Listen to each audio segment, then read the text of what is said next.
Halo, perkenalkan nama saya Jeremy Nenggolan dengan NIM 12S22002. Di sini saya akan mempresentasikan mengenai tugas praktikum bagian T07 yaitu disjoint.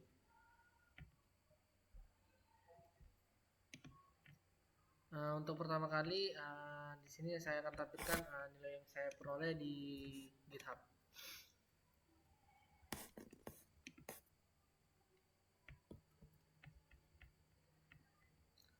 Perolehan nilai kita mendapatkan poin 100/100. Oke, saya akan melanjutkan mengenai pembahasannya.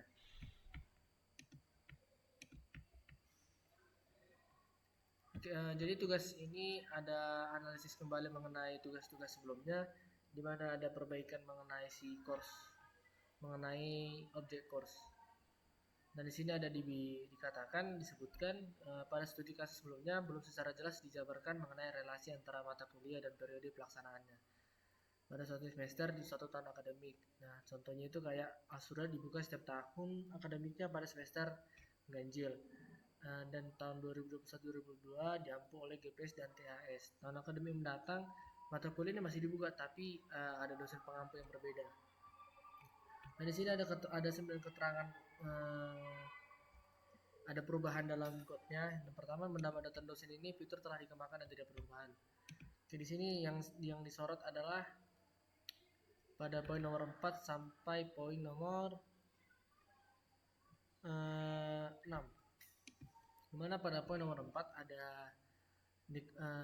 ada perubahan di mana si course pada saat nge-add si course atau menambahkan sebuah course maka tidak menyertakan tahun akademik, semester pelaksanaan dan dosen pengampunya. Selanjutnya ada objek baru yaitu course opening di mana periode pelaksanaan perkuliahan ini pada dasarnya merupakan jawaban dari persoalan yang dimukakan pada awal tugas ini. Nanti akan dibahas di codingannya. Dan untuk yang poin terakhir ada menambah data pengambilan mata kuliah. Ada perubahan relasi di mana relasi dilakukan dengan mata kuliah course ini dengan periode pelaksanaan perkuliahan course opening. Oke, untuk contoh inputannya pada course set ada dua fitur baru yaitu course set dan course open. Course open dan course history. Dan untuk si course set-nya mengalami perubahan yang akan menerima kode course, nama course, kredit, dan passing grade. Dan untuk si course open ada yang menerima course code, ada academic year, ada semester, ada lecture list. Dan untuk course history itu cuma menerima satu parameter yaitu course code. Ada contoh inputannya di mana ada poin yang saya ambil yaitu pada ketika dipanggil sebuah fitur course history dengan kode course yaitu 12S1101 maka akan dikeluarkan informasi mengenai course tersebut informasi mengenai si course tersebut dan siapa aja manusia mengenroll atau mengampu mata kuliah tersebut sesuai dengan tahunnya dan semesternya. Nah, nanti dia akan kan ada si course yang ditambahkan pada tahun 2001, ada 2001-2002, ada pada semester ganjil maupun pada semester genap. Oleh karena itu di sini ada pada tahun ajaran 2021 pada semester ganjil ada 3 orang mahasiswa yang mengambilnya. Terus ada di tahun 21-22 pada semester ganjil ada 2 orang mahasiswa yang mengambil mata kuliah tersebut. Nah, pada semester genap pada tahun 2021 ada 3 mahasiswa yang mengambilnya. Sebenarnya ada output untuk informasi dosen, ada output untuk melakukan informasi course, ada informasi mengenai student dan ada informasi mengenai siapa aja mahasiswa yang mengenroll mata kuliah tersebut. Oke, pada kali ini saya akan menjelaskan dari awal. Di sini saya sudah menerapkan konsep dari MVC yaitu model, view, dan controller. Di mana pada model ada terdapat 12 kelas. Yang pertama Academic Simulator sebagai view-nya, dan untuk si course, enrollment, lecturer, student itu adalah sebagai modelnya, dan sebagai controllernya itu ada student service, lecturer service, enrollment service, dan course service. Pada bagian di driver pertama, di sini saya mengambil sebuah objek yaitu dengan Academic Simulator. Dengan Academic Simulator ini akan mengambil metode dari run. Pada bagian Academic Simulator di sini ada untuk pendefinisiannya, di mana ada 4 entitas, ada 4 objek dengan bertipikan private, di mana ada 1 core service, student service, enrollment service, dan lecturer service. Di mana keempat-tempat ini akan sebagai eksekutor dalam pengambilan data yang dipassing melalui si Academic Simulator tadi. Maka nanti yang dari si service ini akan dimasukkan ke dalam objek si pada masing-masing entitas yang bersesuaian. Misalnya core service akan dipassing ke dalam si course, student service akan dipassing ke dalam student, enrollment service akan dipassing ke enrollment, dan lecturer service ini akan dipassing ke si lecturer. Di sini ada sebuah metode di mana bernamakan dengan run dan bertipikan dengan void. Selanjutnya ada boolean is running untuk sebagai perhentian atau penanda ketika tidak ada penanda ketika sebuah inputan user adalah triple dash. Selanjutnya ada string input di mana value dari si input ini akan dipassing melalui kelas input pada metode si input, yang dapat dilihat pada kelas input di sini, di mana menggunakan scanner. Nah, scanner ini akan user akan memasukkan. Nah, nanti dia ke sini, terus value yang diambil atau value yang diambil dari user tadi atau inputan yang dibuat dari user akan dimasukkan ke dalam objek data, di mana akan di-return datanya ini.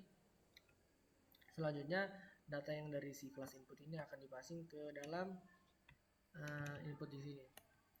Selanjutnya ada tokenizer atau split, di mana ditandai dengan hash akan dimasukkan ke dalam input array dengan bertipikan array. Selanjutnya saya membuat sebuah objek comment sebagai value sebagai tempat untuk mengisi apa aja perintah-perintah atau fitur yang akan dipanggil oleh si user tersebut. Di sini saya menggunakan switch case, di mana akan di switch dari masukan si comment. Ada case pertama itu triple dash, case kedua ada course add, case ketiga ada course open, case keempat ada course history, case kelima student add, case keenam student details, case ketujuh lecturer add, case ke-8 enrollment add, case ke-9 enrollment grade, dan terakhir itu adalah enrollment remedial. Pada bagian pertama ketika dia triple dash, maka saya akan memanggil 4 metode ini, di mana lecturer untuk pengeluaran informasi dari si lecture, course, student, dan enrollment itu untuk pengeluaran masing-masing objek informasi dan atau data dalam objek tersebut. Lalu mengassign boolean is running sama dengan false, di mana akan menghentikan si looping tadi. Lanjut pada course add akan dipanggil sebuah metode course add yang akan berada dalam Academic Simulator. Begitu seterusnya. Di sini saya akan lanjut untuk pendefinisian dari si metode masing-masing metode tersebut. Pada bagian pertama ada metode course add dengan pertimbangan void, di mana tugasnya ini adalah untuk menambahkan seluruh informasi yang dimasukkan oleh user untuk dibuat ke dalam si course dalam entitas entitas course tadi, di mana akan diambil data dari si parameternya itu input. Input ini akan dipecahkan menggunakan metode split yang ditandai dengan hash, akan disimpan dalam input array. Selanjutnya akan dipassing pada bagian objek course service pada metode add, akan ditambahkan seluruh data-data yang disesuaikan dengan parameter dalam pemanggilan metode tersebut. Misalnya pada course open sama metodenya dengan course tadi, dan untuk yang lainnya pada line 59 sampai line 118 merupakan sebuah metode untuk pemanggilan dari si controller tadi atau si view tadi untuk mengerjakan atau memasukkan data ke dalam objek-objek yang berkesesuaian. Misalnya si course, maka akan dipanggil entitas course service-nya. Terus dalam si course service ini ada beberapa metode, yaitu ada add untuk memasukkan data-data si course yang dimasukkan dari si user, ada course open membuka bahwa si course itu telah dibuka pada semester ini atau pada tahun ini. Terus course history itu pada bagian si course service-nya juga. Terus ada course service method print, di mana akan mengeluarkan seluruh data-data atau informasi mengenai si course.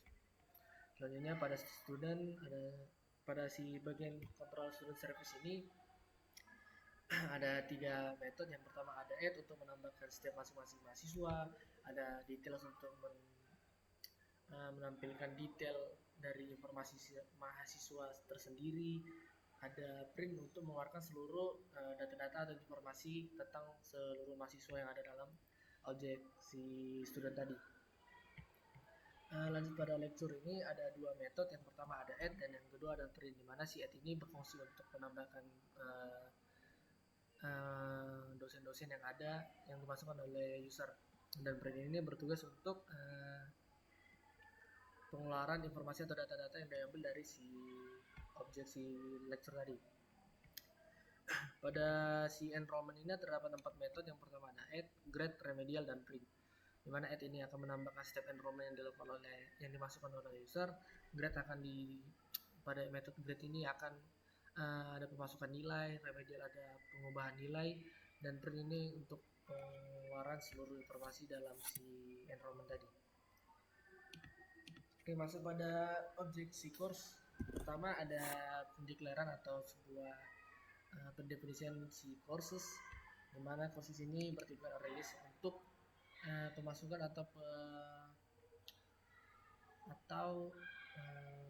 sebagai wadah untuk menyimpan seluruh mata kuliah yang telah ditambahkan oleh user. Terus ada 2 atribut, yaitu kredit dan grade. Terus ada constructor untuk memasukkan nilai itu ke dalam si objek si course. Terus nanti di line 19 ini apa yang telah dimasukkan ke dalam si objek si course itu akan ditambahkan ke dalam array si courses tadi. Selanjutnya dari line 20 sampai 40 ini ada untuk getter, dimana untuk pengambilan masing-masing informasi dalam si course tadi. Terus ada toString untuk output yang diminta. Jadi ada course opening, dimana ada release course opening juga seperti yang telah saya sebutkan tadinya, adalah untuk sebagai wadah dalam penyimpanan data adalah sebagai wadah pada masing-masing course opening yang telah dibuka yang telah dimasukkan oleh user tadi, dimana ditandai dalam line 21.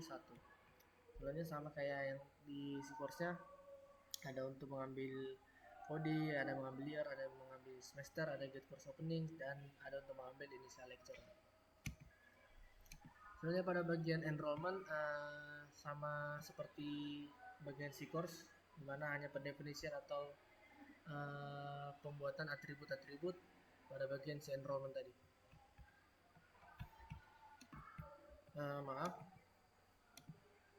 Oke, selanjutnya pada enrollment ini kurang lebih sama seperti yang course tadi, dimana ada getter untuk mengambil setiap nilai-nilai dalam atributnya, ada setter untuk set grade untuk memasukkan nilai, ada set time grade untuk passing previous grade-nya, ada get enrollment untuk mengambil seluruh informasi tentang apa saja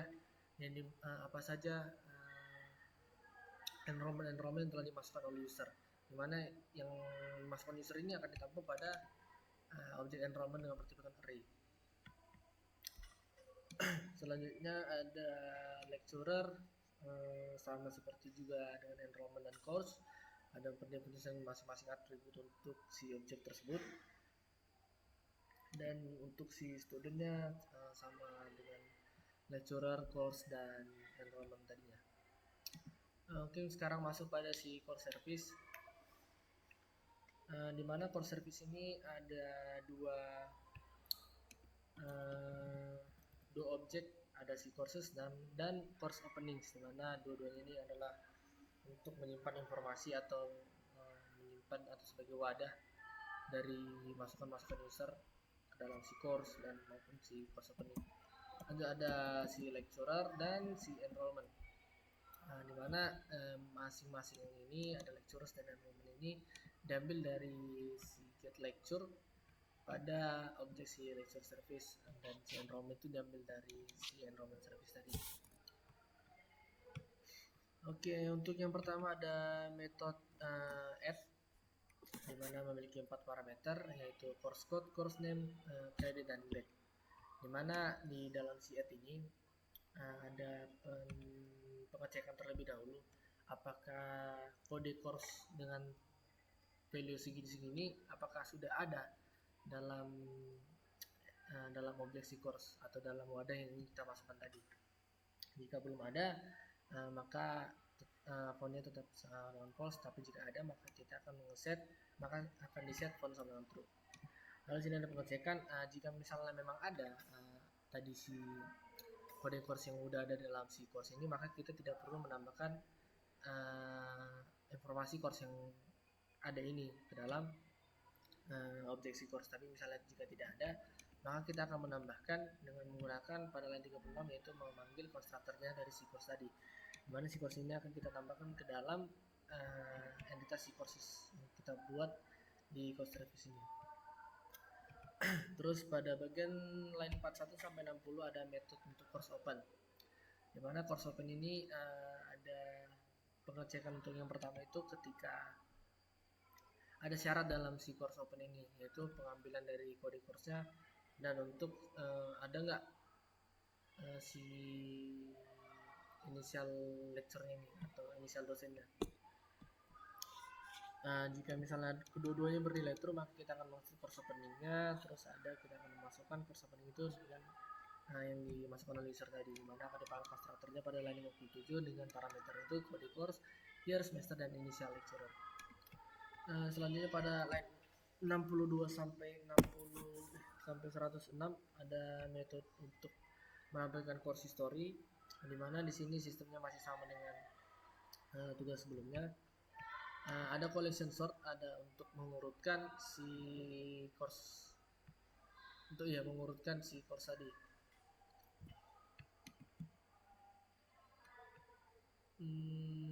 Selanjutnya ada line 64 sampai 66 ini sebagai tempat penampungan, dimana init lecture ini untuk mengambil inisial dosen yang mengambil mata kuliah yang mengampuh atau yang mengajar mata kuliah tersebut. Ada lecture detail ini sebagai tempat penyimpanan emailnya, dan ada output untuk sebagai penyimpanan untuk informasi dari si course-nya. Selanjutnya di sini pada line 73 sampai line 84 ada pemecahan atau pemecahan dari inisial lecture yang tadinya kan ada misalnya lecture dengan inisialnya itu ada pakai koma, maka akan dipecah dengan komanya.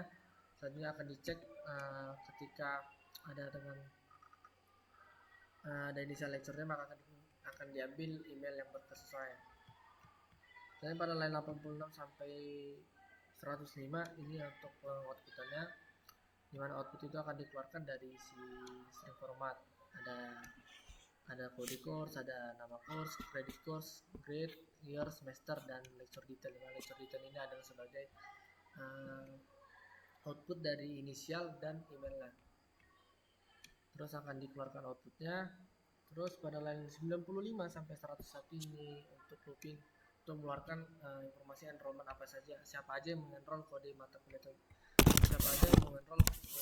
tersebut.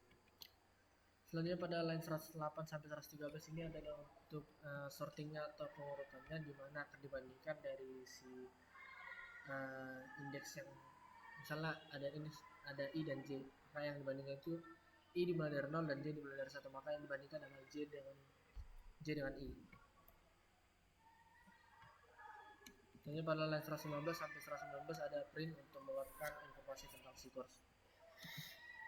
Oke, pada enrollment service kurang lebih sama seperti course service, dimana ada metode add untuk memasukkan nilai si enrollment, ada grade untuk set si grade-nya, dan ada remedial untuk ngeset remedialnya, dan ada print untuk melakukan informasi dari enrollment. Dan di lecture service juga sama, ada metode add dan print, dimana si print ini akan mengeluarkan setiap informasi dari si lecturer, dan si add ini akan masukkan informasi mengenai si dosen. Selanjutnya ada si student service, di mana ada metode pertama add untuk menambahkan mahasiswa, ada details untuk mengeluarkan informasi mengenai mahasiswa tersebut, berapa GPA-nya, berapa grade yang ada IPK berapa dengan total SKS berapa yang punya. Oke, di sini sudah saya jelaskan di minggu lalu, pertemuan minggu lalu. Terus ada selain 109 sampai 113 ada metode print untuk mengeluarkan informasi dari si studennya. Di sini saya akan mencoba untuk mengompil atau mendemonstrasikan hasil pekerjaan.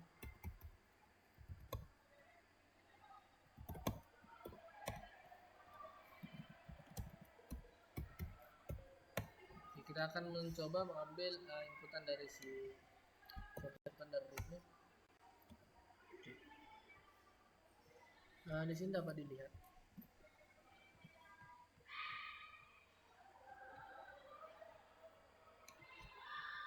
dengan ini sudah sesuai dengan yang di output yang diminta.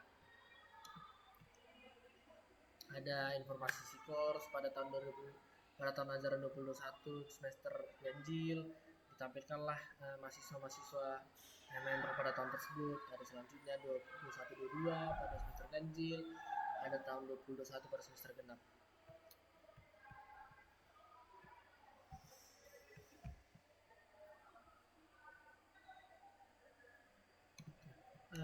Mungkin begitu saja presentasi singkat saya mengenai T07 Disjoin ini.